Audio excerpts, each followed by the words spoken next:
briser pour être sauvé.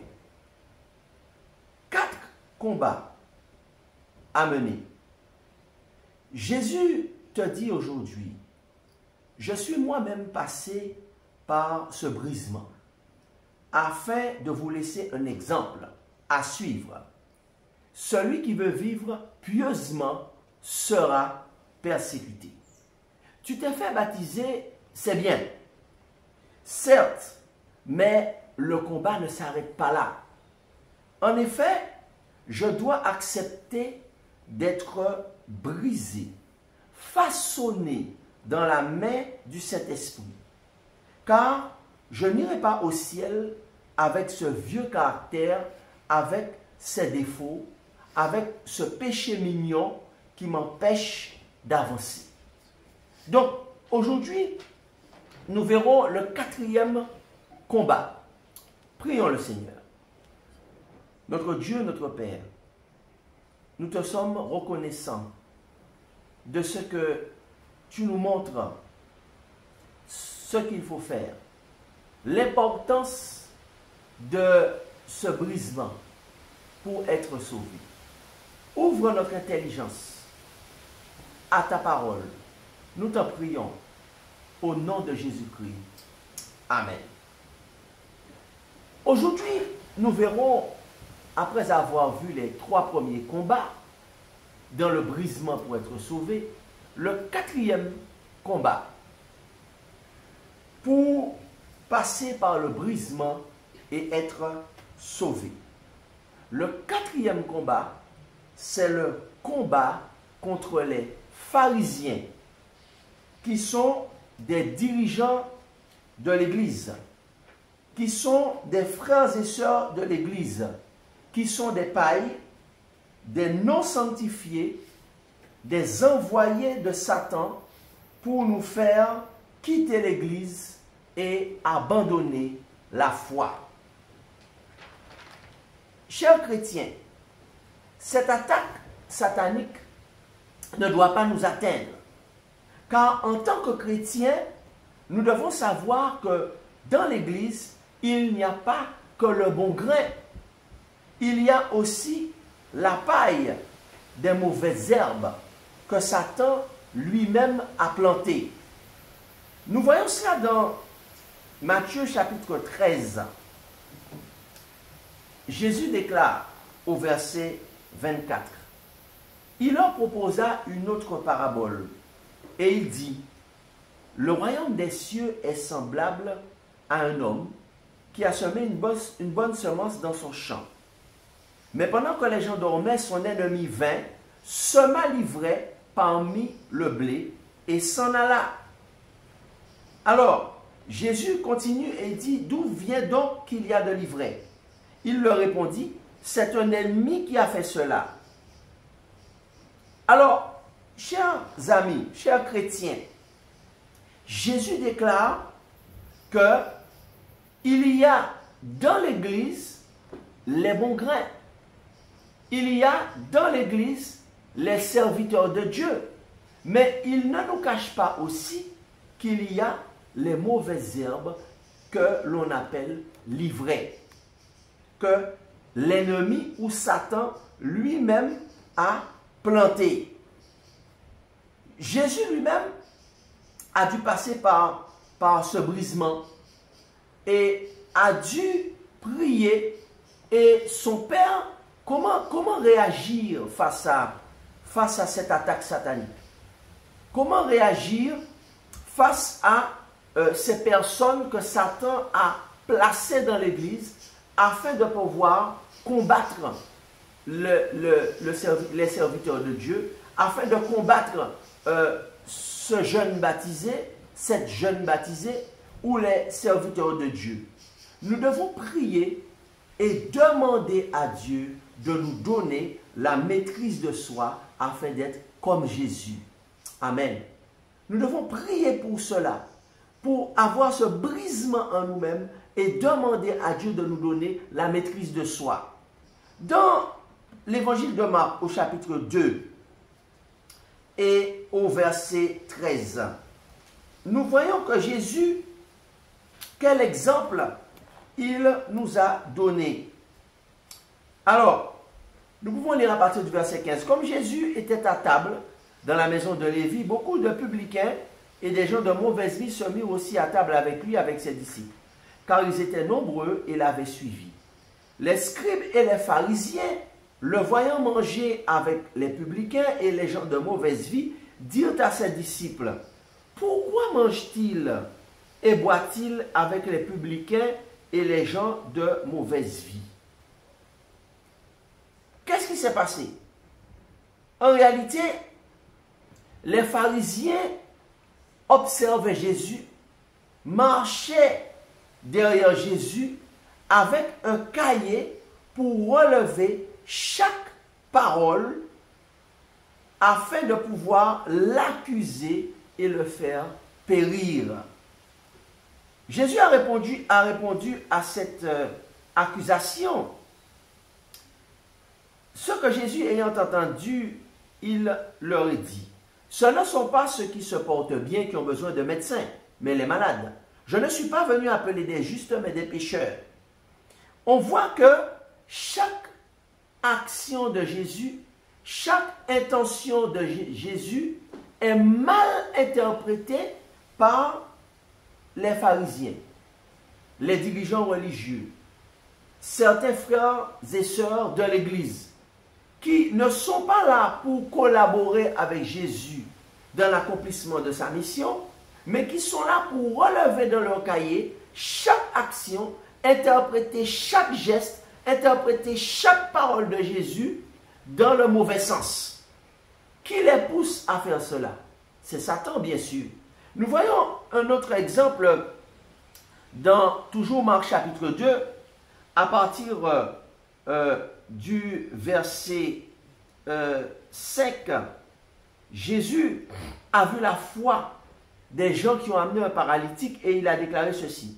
Jésus, voyant leur foi, dit au paralytique, « Mon enfant, tes péchés te sont pardonnés. » Il y avait là quelques scribes qui étaient assis et se disaient au-dedans d'eux, « Comment cet homme parle-t-il ainsi? Il blasphème. » Jésus, qui s'intéresse à cet homme qui est infirme, Jésus lui déclare, Jésus qui est le Fils de Dieu, qui est Emmanuel, Dieu avec nous, déclare tes péchés te sont pardonnés et il l'accuse de blasphème, c'est-à-dire de péché contre Dieu.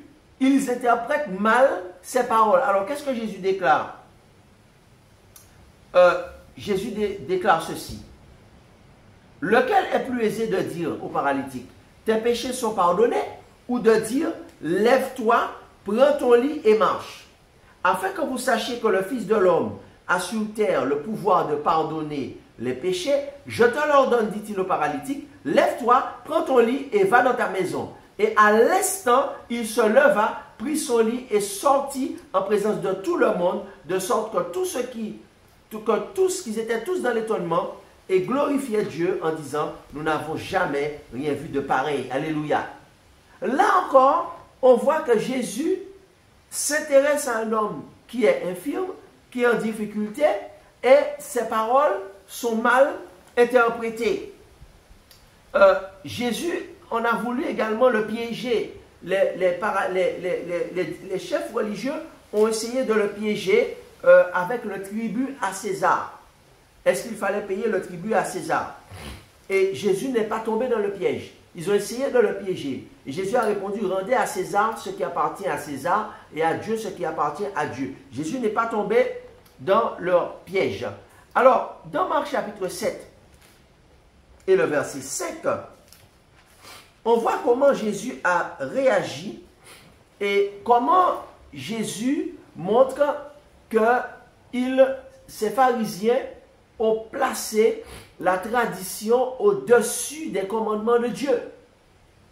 Comment ils ont combattu Jésus parce que Jésus voulait faire passer la volonté de Dieu avant la tradition.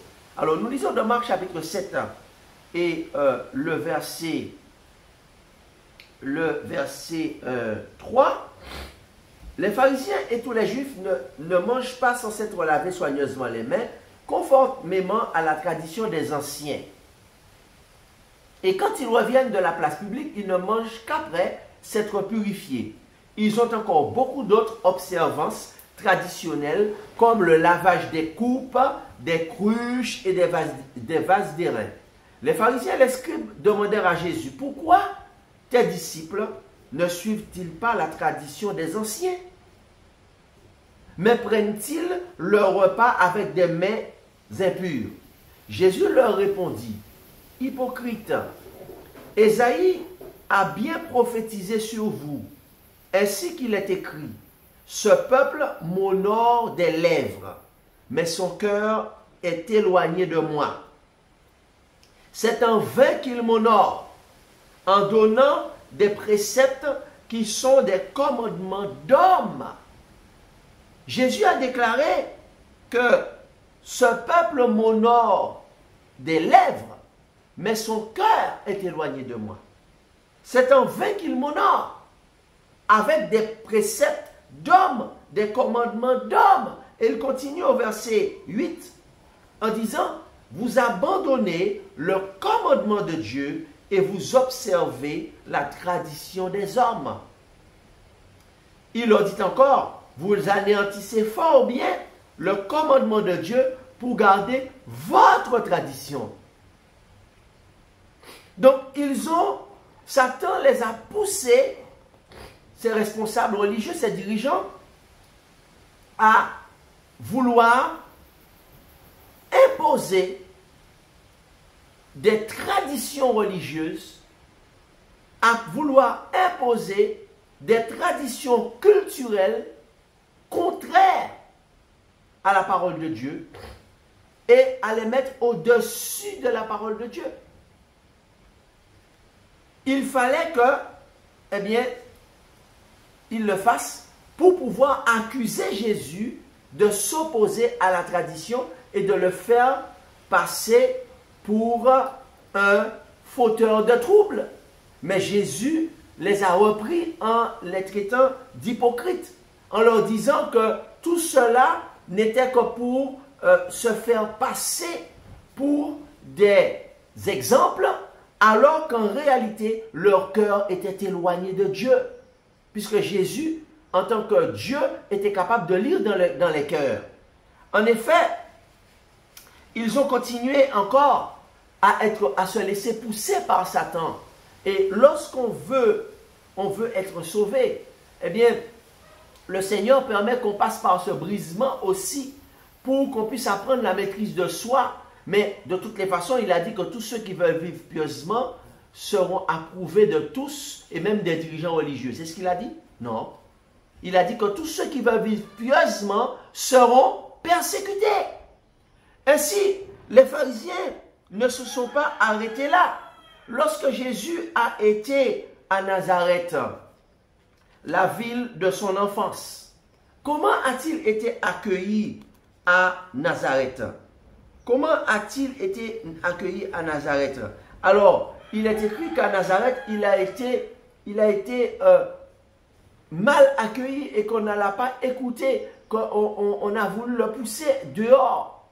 Et il a fait cette déclaration, il a dit, nul n'est prophète dans son pays.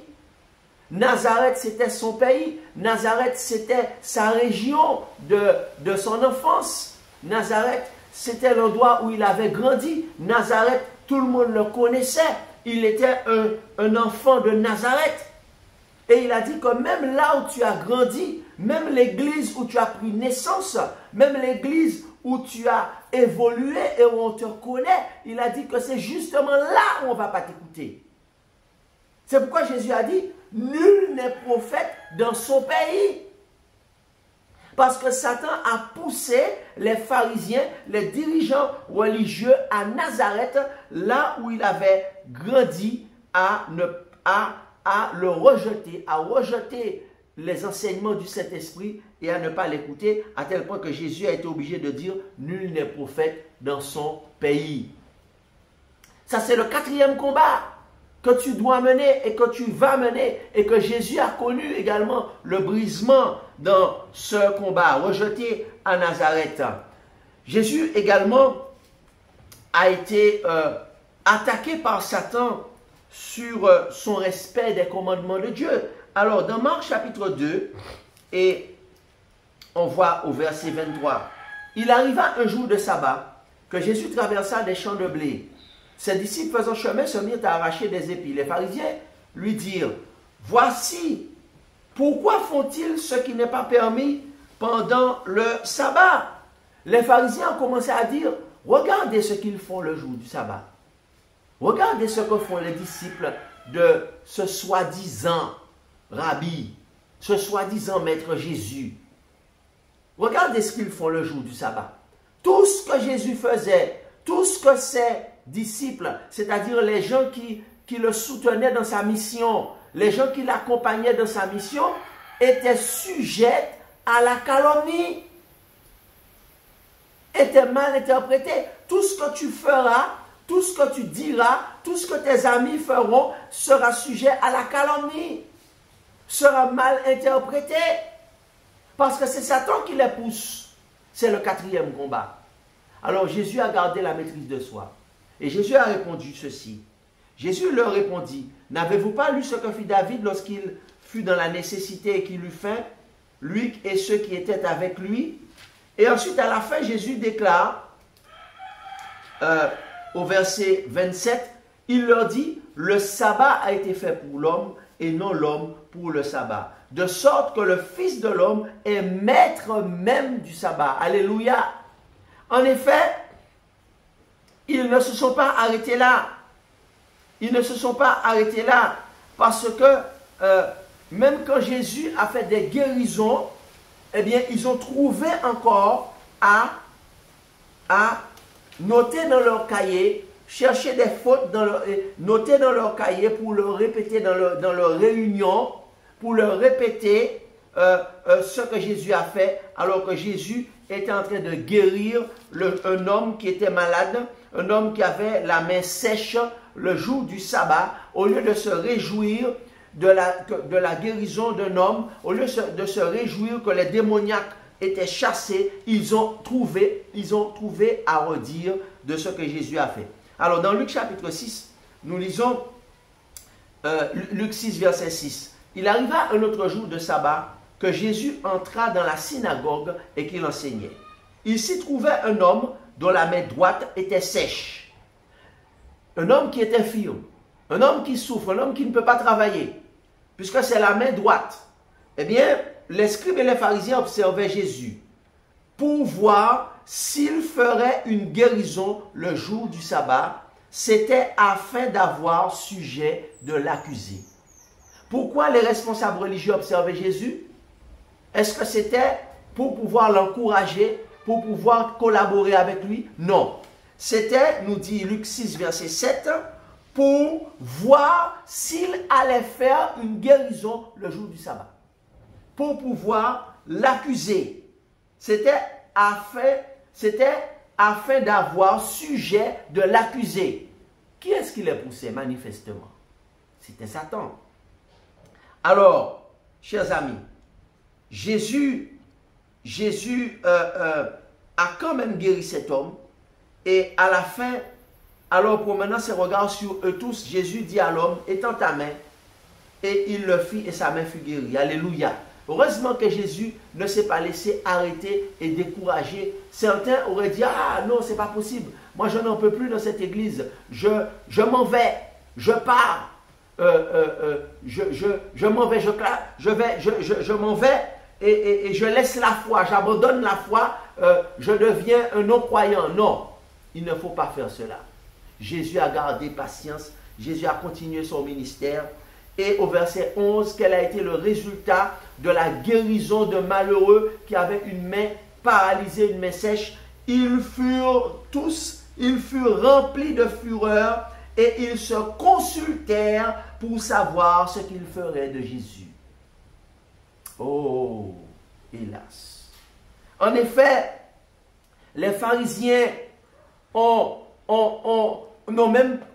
se sont même opposés à Jésus lorsque Jésus a chassé les démons, alors que eux ne chassaient pas les démons. Jésus a délivré des malheureux qui qui était persécuté par le démon. Dans Matthieu chapitre 9, et nous lisons à partir du verset 32.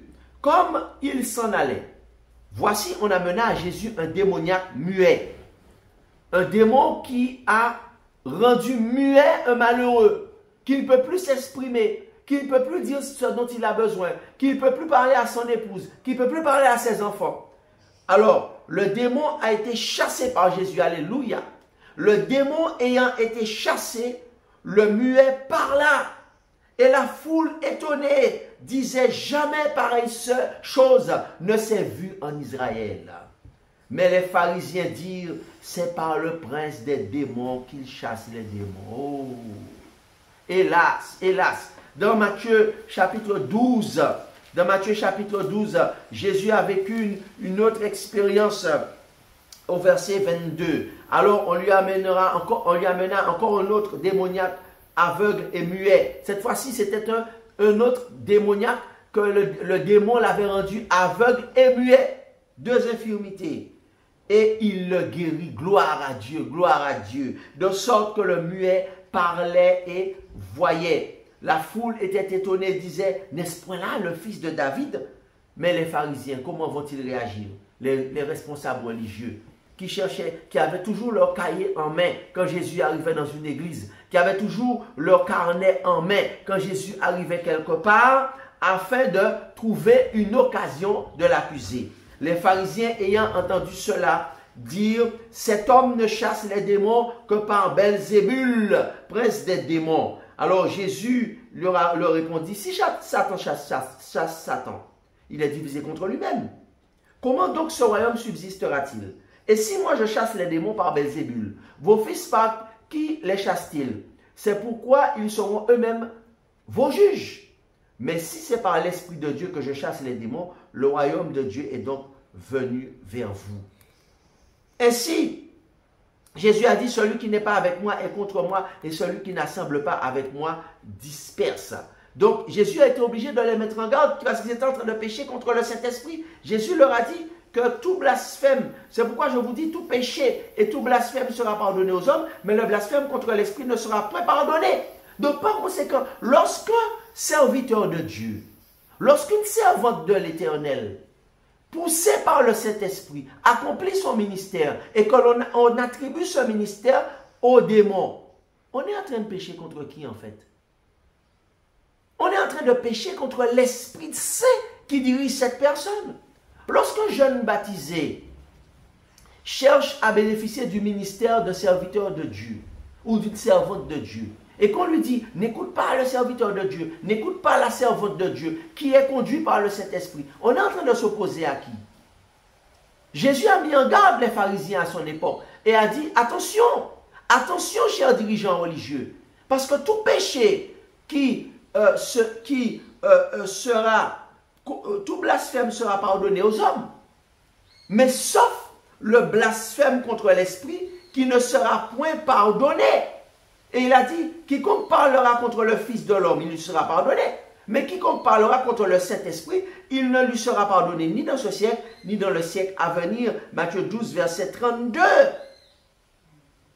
Donc, faisons attention de ne pas être en train de faire le travail de Satan et de blasphémer contre le Saint-Esprit.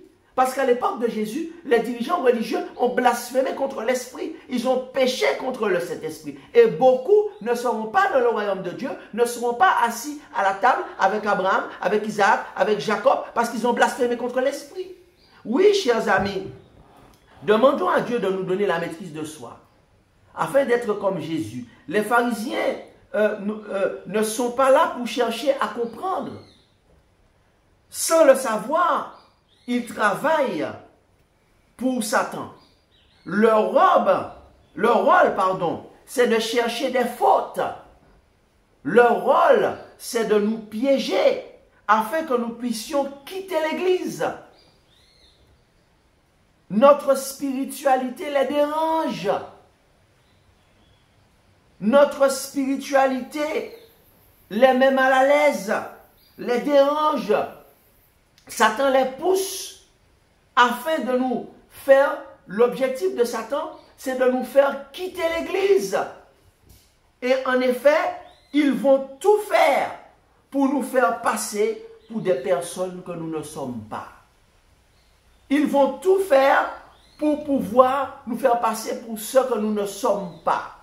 En réalité, les trois armes pour gagner, les trois armes pour gagner ce combat contre les pharisiens, retenons-les, trois armes pour gagner le combat contre les pharisiens sont, première arme, chers chrétiens, chers jeunes baptisés, la prière, alléluia. Deuxième arme, la maîtrise de soi. Et troisième arme, la patience. Première arme, la prière pour gagner contre les pharisiens. Deuxième arme, la maîtrise de soi. Et troisième arme, la patience. Car un jour, Dieu va les chasser de notre route. Alléluia. En conclusion, briser pour être sauvé veut dire mon moi doit accepter d'être mort à la croix dans l'eau du baptême. C'est le premier combat que nous avons vu dans ce message de Dieu. Mon moi doit être accepté. Le premier combat, de mourir à la croix dans l'eau du baptême. Non pas ma volonté, mais la volonté de Jésus dans toutes choses. Le deuxième combat contre Satan, c'est le combat contre Satan.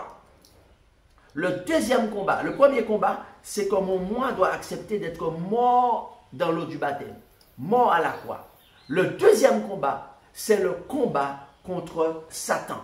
Il va venir lui-même en nous faisant des propositions après notre baptême sur nos besoins. Nous devons chercher premièrement le royaume de Dieu. Le deuxième combat, il va étudier nos besoins et il va nous dire, tu as besoin de cela, tu as besoin de cela, tu as besoin de mari, tu as besoin d'une épouse, tu as besoin de travail, tu as besoin de la guérison, tu as besoin d'argent, et il va nous focaliser sur cela. Il va nous tenter sur ces choses, alors qu'en premier lieu, quand nous sommes baptisés, nous avons besoin du Saint-Esprit, alléluia. Nous avons besoin du royaume de Dieu. Nous avons besoin d'une transformation de notre caractère, afin d'abandonner les péchés de notre vieil homme, afin d'abandonner nos péchés mignons. Parce que si nous ne sommes pas conduits par le Saint-Esprit, si nous ne sommes pas baptisés du Saint-Esprit, notre mariage ne va pas tenir. Et nous cherchons un mari. Nos enfants, nous ne saurons pas les éduquer. Nous ne pourrons pas gérer les biens matériels que Dieu va nous donner. Donc, le deuxième combat, c'est le combat contre Satan. Le troisième combat, Satan va envoyer des membres de la famille pour nous détourner de la volonté de Dieu. Nous devons leur dire, mon roi, c'est Jésus. Amen. Nous devons leur dire, mon roi, ce n'est pas toi, papa. Mon roi, ce n'est pas ma reine, ce n'est pas toi, maman. Mais mon roi, c'est Jésus qui est le roi des rois, le Seigneur des seigneurs. Nous devons leur dire, qui est ma mère? Qui est mon père? Qui sont mes frères? Qui sont mes sœurs? Ce sont ceux qui font la volonté de mon Père qui est dans les cieux. Et enfin, le quatrième combat que nous avons vu, c'est que Satan va envoyer des pharisiens dans l'église afin de nous détourner de notre mission. Ce sont des pailles. Ce sont des pailles parmi les bons grains. Nous allons les vaincre. Nous allons les vaincre. Alléluia. Dis à ton voisin, nous allons les vaincre. Nous allons les vaincre par la prière, par la maîtrise de soi et par la patience. Alléluia.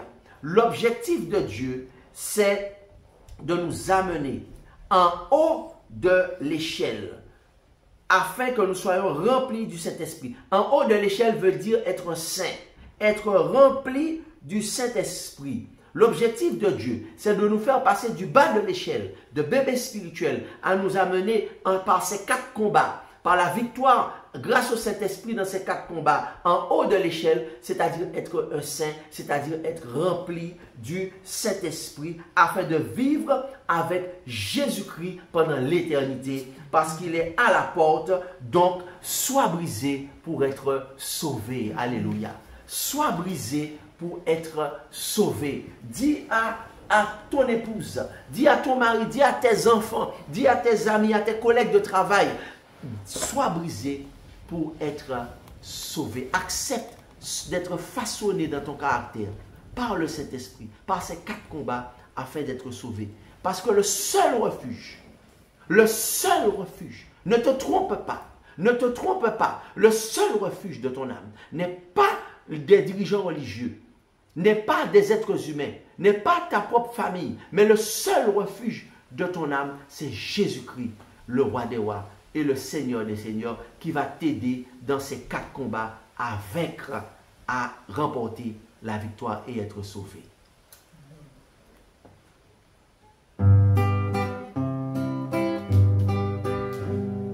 Seul refuge de mon âme, je veux m'appuyer sur toi. La paix que mon cœur réclame est à terre, béni roi.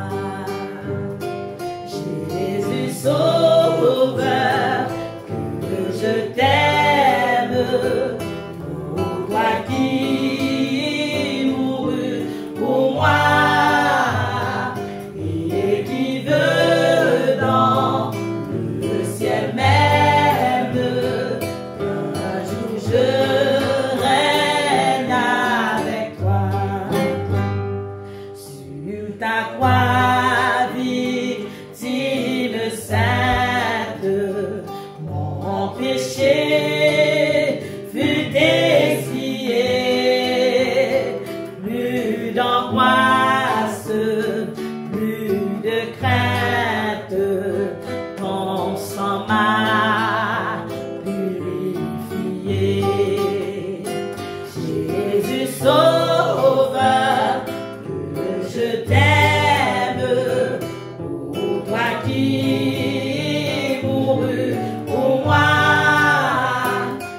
et qui veut dans le ciel même qu'un jour je règne avec toi. Il n'est aucune autre chose qui puisse apaiser mon cœur. En toi seul je me repose, en toi mon puissant Sauveur. Jésus Sauveur, que je t'aime, pour toi qui mourut pour moi et qui veut dans le ciel même qu'un jour je règne avec toi. À toi Jésus, j'abandonne mon cœur, mon âme et mes jours. Quand moi ton amour rayonne, je veux te servir toujours. Jésus Sauveur, que je t'aime, pour toi qui mourut pour moi et qui veut dans le ciel même